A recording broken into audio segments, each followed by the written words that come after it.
Hello students, last class में हमने वस्त्र एवं परिधान डिज़ाइन चैप्टर स्टार्ट कर दिया था, जिसका हमने इंट्रोडक्शन पढ़ा था और डिज़ाइन के जो तत्व होते हैं और सिद्धांत होते हैं इनके बारे में भी थोड़ा जानकारी हमने प्राप्त करी थी। आज इन्हीं तत्वों के बारे में हम और पढ़ेंगे और रंग जो डिज़ाइन का तत्व है उसके बारे में आगे और कंटिन्यू करेंगे।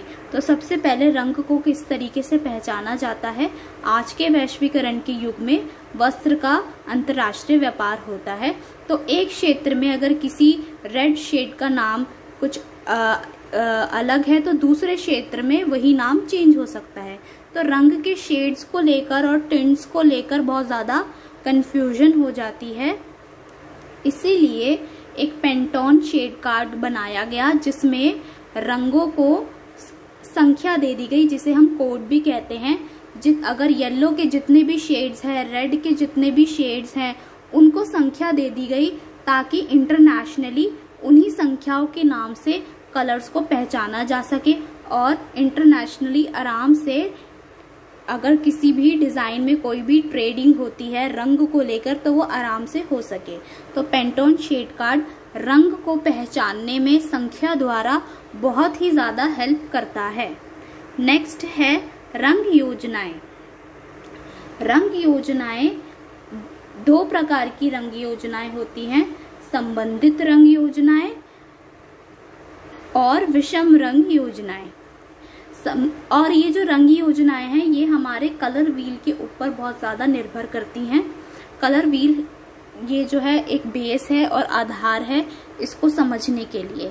तो संबंधित में है एक वर्णी, विशिष्टतापूर्ण, उदासीन, अनुरूप और अवर्णी। यानी कलर संबंधित में हम आसपास के शेड्स यूज करते हैं और विषम योजना में जैसे पूरक, दोहरा और विभाजित, इसमें हम अपोजिट कलर यूज करते हैं। जो कलर व्हील के अपोजिट जो कलर्स होते हैं हम विषम योजना में वो कलर्स यूज करते हैं। अब आगे हम इन्हीं योजनाओं को डिटेल्स में पढ़ते हैं।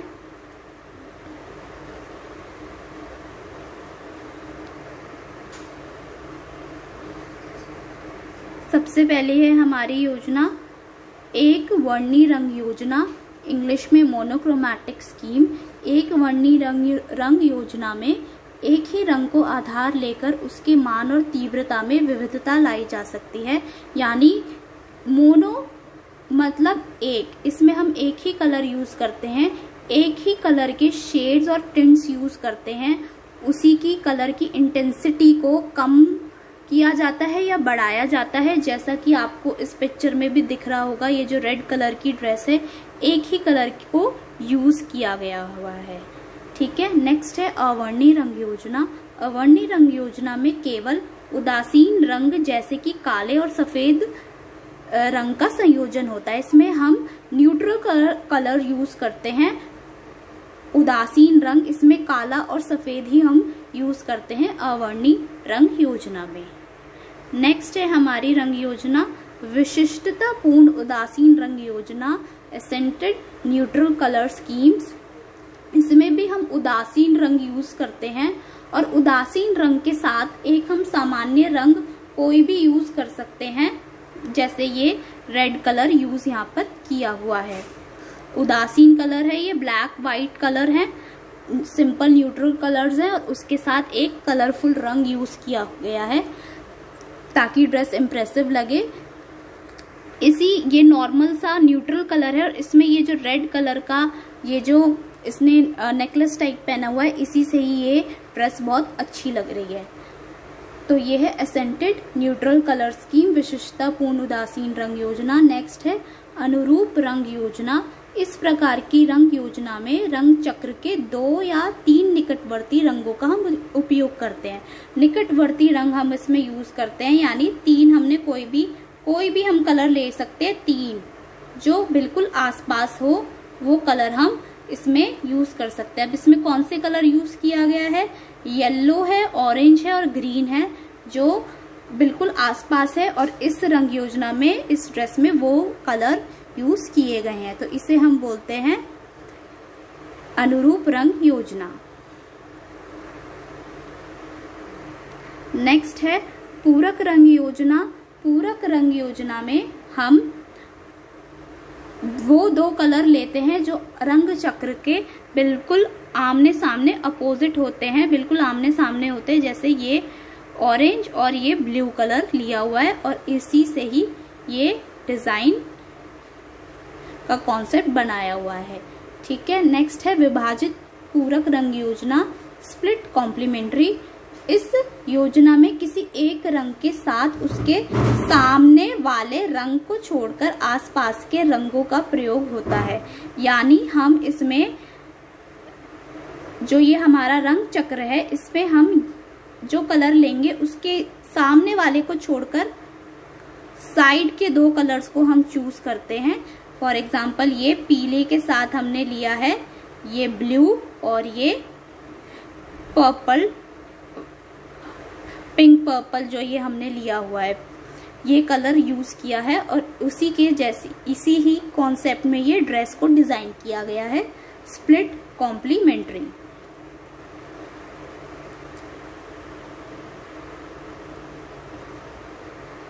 नेक्स्ट है दोहरा पूरक रंग योजना, डबल कॉम्प्लीमेंट्री स्कीम। इसमें हम इस रंग योजना में रंग चक्र पर किन्हीं दो प्रधान रंगों के साथ उनके विपरीत स्थिति वाले दो रंगों का प्रयोग करते हैं। अब इसमें हम दो कलर जो है हम यूज करेंगे और उन्हीं के सामने वाले अपोजिट कलर हम यूज करते हैं। जैसे रेड के अपोजिट ग्रीन है और ऑरेंज के अपोजिट ये ब्लू है और उसी कॉन्सेप्ट में ये ड्रेस जो है डिजाइन की गई है। अब हमारा ये दूसरा डिजाइन का तत्व आ गया है। ये सेकंड अब हमारा रंग हमने पढ़ लिया, ये है संरचना या बुनावट। दूसरा डिजाइन का तत्व है, ये क्या होता है इसके बारे में हम पढ़ लेते हैं। संरचना या बुनावट दिखने और छूने की संवेदी अनुभूति है जो वस्त्र की स्पर्शी तथा दृश्य गुणवत्ता को बताती है। जिस संरचना का अर्थ होता है कि कपड़ा छूने से किस तरीके से दिखेगा, छूने में कैसा है और देखने में उसकी चमक कैसी है। जिस तरीके का फैब्रिक में रेशे यूज हुए हैं किसी वस्त्र में, उसी तरीके का जो है कपड़े का टेक्सचर होगा। अगर सिल्क है, सिल्क के रेशे जो है वो बहुत ही ज्यादा सॉफ्ट होते हैं, उसका टेक्सचर जो जब सॉफ्ट होता है टेक्सचर तो कपड़ा ज्यादा चमकता है, जैसे हमारा सिल्क का कपड़ा चमकता है। ठीक है, और जिसके रेशे ज्यादा लंबे और सॉफ्ट नहीं होते वो कपड़ा ज्यादा नहीं चमकता, जैसे कि हमारा कॉटन और वूल का कपड़ा होता है। इसका जो टेक्सचर है या बुनावट है वो ऐसी है कि कपड़ा ज्यादा सॉफ्ट नहीं होता और छूने में भी ये ज्यादा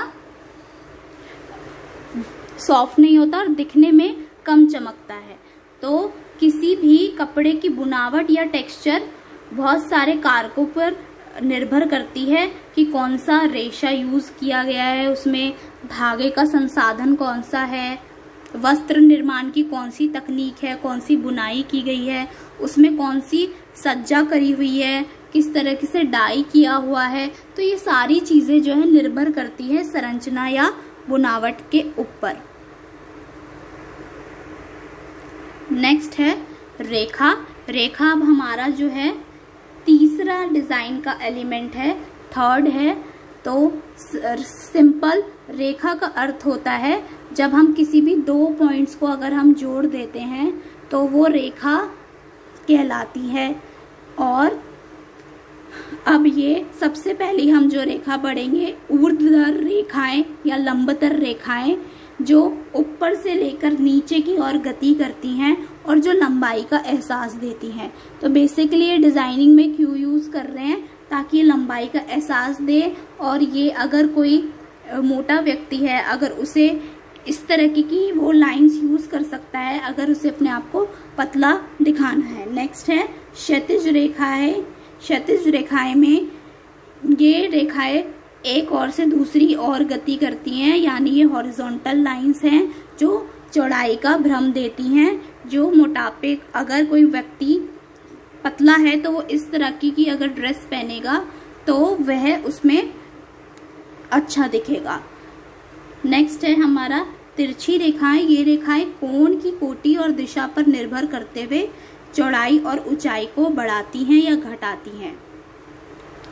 तिरछी रेखाएं जो हैं ये कोण पर निर्भर करती हैं, किस प्रकार से इनका कोण है या एंगल है, और ये चौड़ाई को और ऊंचाई को बढ़ाती हैं या घटाती हैं। और ये जो तिरछी रेखाएं हैं ये ऊर्ध्वाधर रेखाएं और क्षैतिज रेखाएं से ज्यादा डिजाइनिंग में ज्यादा अच्छी लगती हैं।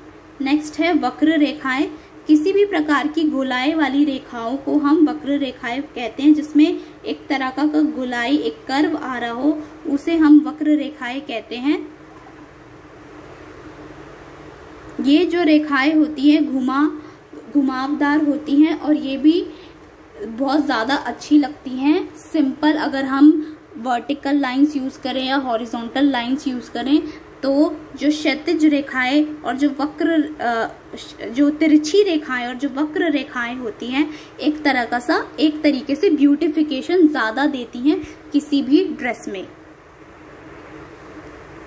अब हमारा फोर्थ है आकृतियां यानी शेप्स। ये किस तरीके से यूज होता है किसी भी डिजाइनिंग में, आकृतियां या आकार। सबसे पहला है हमारा प्राकृतिक आकृतियां, जिसमें प्राकृतिक जैसे फूल, पत्तियां, ये सब हम यूज करते हैं। इन्हीं की आकृतियां हम यूज करते हैं किसी भी डिजाइनिंग में। नेक्स्ट है फैशनेबल शैली की आकृतियां। ये आकृतियां जो प्राकृतिक आकृतियां होती हैं उसी को हम और ज़्यादा संशोधित कर देते हैं और ज़्यादा मॉडिफाई कर देते हैं, चेंज कर देते हैं, तो ये फैशनेबल शैली की आकृतियां कहलाती है। नेक्स्ट है ज्योमेट्रिक आकृतियां। ये आकृतियां गणितीय रूप से पैमाना, कपास अथवा अन्य मापक उपकरणों का उपयोग करके बनाई जाती है, यानी ये प्रॉपर स्केल से बनाई जाती है। स्केल्स यूज करते हैं, इसमें साइज यूज करते हैं कि किस तरीके से कौन सा हमें शेप यूज करनी है, ट्रायंगल, सर्कल, स्क्वायर, और पूरा इसमें हम स्केल यूज करेंगे कि किस तरीके से साइज जो है वो पूरा फिट बैठेगा किसी भी तरीके के डिजाइनिंग में। इसमें हम थोड़ा सा मैथ्स का भी यूज करते हैं। नेक्स्ट है अमूर्त आकृतियां। वह आकृतियां जिनका कोई रूप नहीं होता, अर्थात वे किसी विशिष्ट वस्तु जैसे दिखाई नहीं देती। अमूर्त आकृतियां वह होती हैं जो किसी वस्तु जैसी दिखाई नहीं देती, लेकिन फिर भी वह अपनी कोई डिजाइन जैसी छाप छोड़ती हैं और उनका कोई पैटर्न, कोई विशिष्ट रूप नहीं होता, उसे हम अमूर्त आकृतियां कहते हैं। नेक्स्ट है हमारा जो सिद्धांत है वो है पैटर्न। एक पैटर्न तब बनता है जब आकृतियां एक साथ समूहित होती हैं। किसी पैटर्न में आकृतियों का समूहन प्राकृतिक, रूढ़ शैली या ज्योमेट्रिक अथवा अमूर्त रूप से किया जा सकता है। पैटर्न तब बनता है जब हम इन सारी आकृतियों को कंबाइन कर दें और एक अच्छा डिजाइन उभर कर आए, तो उस कॉन्सेप्ट को हम पैटर्न कहते हैं। नेक्स्ट है डिजाइन के सिद्धांत। सबसे पहला जो हमारा सिद्धांत है वो है अनुपात।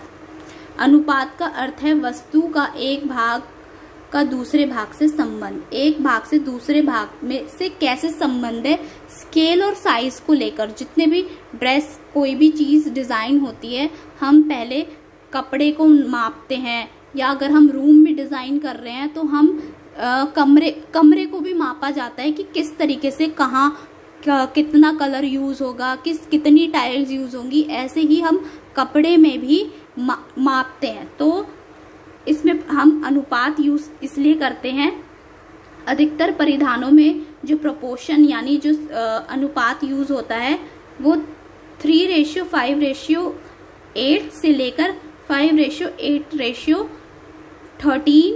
तक यूज होता है।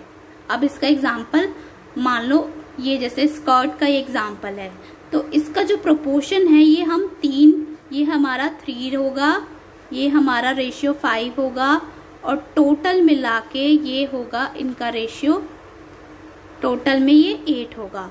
तो डिजाइनिंग में स्केल का यानी मापने का बहुत ज्यादा उपयोग है। अगर हम बिना मापे कोई भी डिजाइन को बनाएंगे तो बिल्कुल भी इम्प्रेसिव नहीं लगेगा। ऐसे ही परिधानों में रंग अनुपात, बुनावट का अनुपात, आकृति तथा रूप का अनुपात भी देखा जाता है। इसी प्रकार जैसे हमने इसमें साइज को देखा कि ब्लाउज का कितना साइज रेशियो होनी चाहिए, स्कर्ट का कितना होना चाहिए, इसी तरीके से हम रंग को भी देखते हैं, बुनावट को भी देखते हैं, आकृति को भी देखते हैं। फॉर एग्जाम्पल आकृति, ये जैसे फ्लावर है, अब इससे ज्यादा अगर बड़ा फ्लावर होगा तो ये स्कर्ट पर अच्छा नहीं लगेगा। और कलर किस तरीके से सूट हो रहा है किसी भी व्यक्ति के ऊपर, ये सारी चीजें अनुपात के अंदर आएंगी। नेक्स्ट है संतुलन। संतुलन दो प्रकार के होते हैं, औपचारिक और अनौपचारिक। औपचारिक संतुलन में ये मानव सम्मित होता है। जैसे हमारी मानव की बॉडी होती है, अगर हम अपनी बॉडी को डिवाइड करते हैं तो वो दोनों हिस्सों से बराबर लगती है। तो औपचारिक संतुलन में भी इस तरीके से सिद्धांत होता है कि अगर मैं इस ड्रेस को डिवाइड कर दूं तो ये दोनों साइड से बिल्कुल इक्वल दिखेगी डिजाइनिंग के कॉन्सेप्ट में, तो इसे हम बोलते हैं औपचारिक संतुलन। नेक्स्ट है अनौपचारिक संतुलन, जो भी डिजाइनिंग में काफी अच्छा लगता है। ये डिजाइन जो है अनौपचारिक संतुलन है। अगर मैं इस ड्रेस को हाफ कर दूं तो ये दोनों साइड से इक्वल नहीं लगेगी। यहाँ पर ये व्हाइट है और यहाँ पर ये ब्लैक है, तो यहाँ पर जो है दोनों तरफ जो है भिन्नता आ रही है, इसलिए इसको हम बोलेंगे अनौपचारिक संतुलन। नेक्स्ट है दबाव। दबाव का अर्थ होता है किसी पोशाक में हम सबसे ज्यादा आकर्षित किस चीज को दिखाना चाहते हैं उसी पर हम अपना दबाव लाते हैं। हमारी ड्रेस में कौन सी ज्यादा ऐसी चीज है जो ज्यादा इंटरेस्टिंग लग रही है। अब आप इस डिजाइनिंग में देखिए, सबसे ज्यादा दबाव जो है इस गाउन में आ रहा है इस फ्लावर के यहाँ पर, जो ये वेस्ट के यहाँ पर है। तो इस ड्रेस में दबाव किस पे आ रहा है?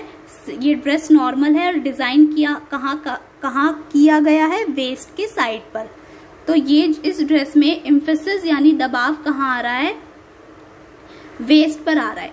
तो दबाव का मतलब होता है हमें अपनी ड्रेस में ऐसा कौन सा केंद्र है जो बहुत अच्छा दिखाना है। वो केंद्र कहीं भी हो सकता है। वो डिजाइन हम गले पर भी दिखा सकते हैं, हाथों में भी दिखा सकते हैं, नीचे भी दिखा सकते हैं। वो हमारे ऊपर है कहाँ पर हमें अपनी ड्रेस को ज्यादा महत्व दिखाना है। नेक्स्ट है लय, आवर्तिता। आवर्तिता का डिजाइन अथवा विवरण की लाइनों, रंग अथवा अन्य तत्वों को दोहराकर पैटर्न का सृजन करना जिसके माध्यम से पोषक या वस्तु आंखों को अच्छा लगे। लय का मतलब होता है लाइंस को रिपीट करना या रंग को रिपीट करना। इसमें हम रंग को रिपीट कर रहे हैं, या फिर किसी भी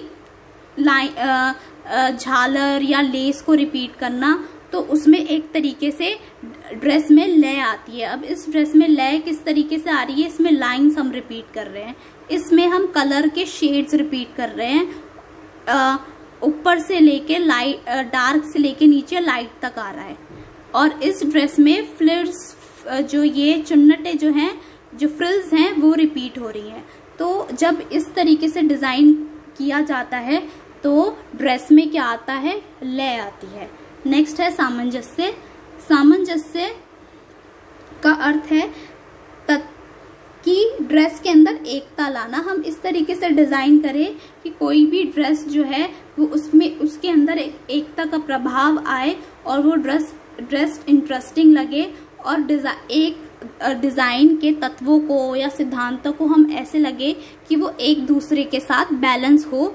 तो उस चीज को हम बोलते हैं डिजाइन के अंदर सामंजस्य बिठाना। ये नहीं कि हम सारी चीज, हमने रंग भी यूज कर लिए, हमने लाइंस भी यूज कर ली, हमने पैटर्न्स भी यूज कर लिए, डार्क कलर्स यूज कर लिए, प्रिंट भी यूज कर लिया। अगर एक ही ड्रेस में हम सारे तत्वों को घुसा देंगे तो सामंजस्य नहीं बैठेगा।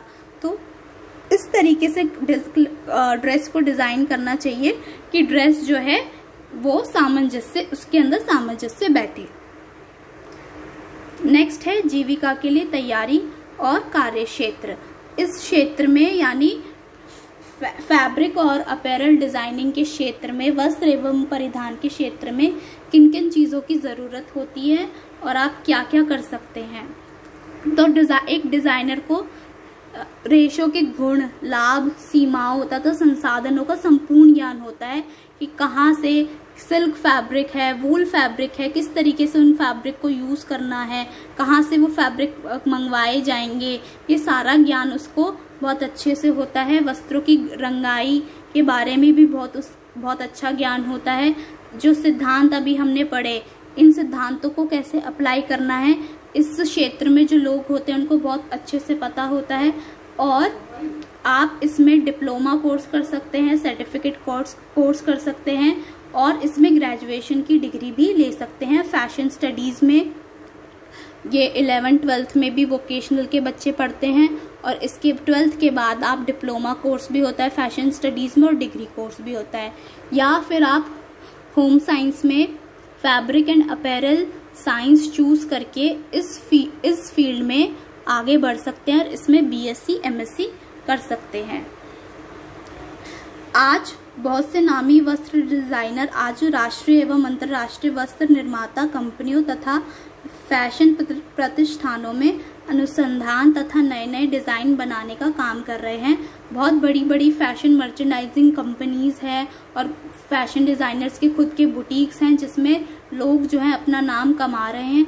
इसके अतिरिक्त डिज़ाइनर्स जो है अपना फ्रीलांस